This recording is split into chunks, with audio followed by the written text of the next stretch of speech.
La littérature, virgule, tout en étant le reflet des aspirations humaines, virgule, incarne également, virgule, par ses multiples facettes, virgule, une exploration des contradictions inhérentes à notre existence. Point.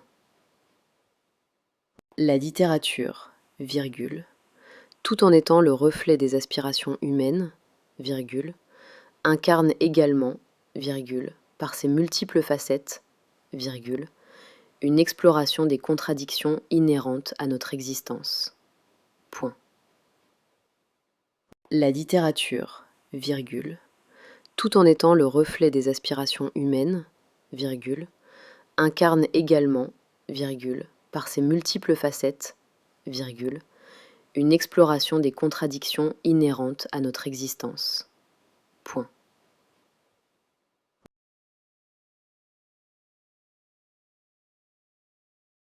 En effet, virgule, si l'on considère les œuvres de Victor Hugo et d'Émilie Brontë, virgule, on constate que leurs écrits, virgule, malgré des contextes différents, virgule, partagent une profonde interrogation sur la nature de l'amour. Point. En effet, virgule, si l'on considère les œuvres de Victor Hugo et d'Émilie Brontë, virgule, on constate que leurs écrits, virgule, malgré des contextes différents, virgule, partagent une profonde interrogation sur la nature de l'amour.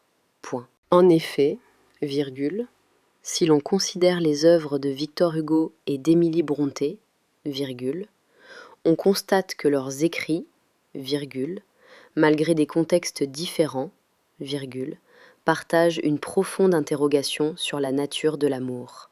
Point.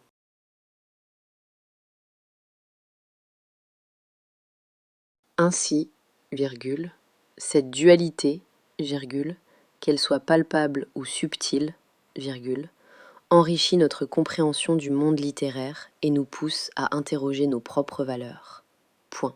Ainsi, virgule, cette dualité, virgule, qu'elle soit palpable ou subtile, virgule, enrichit notre compréhension du monde littéraire et nous pousse à interroger nos propres valeurs. Point. Ainsi, virgule, cette dualité, virgule, qu'elle soit palpable ou subtile, virgule, enrichit notre compréhension du monde littéraire et nous pousse à interroger nos propres valeurs. Point.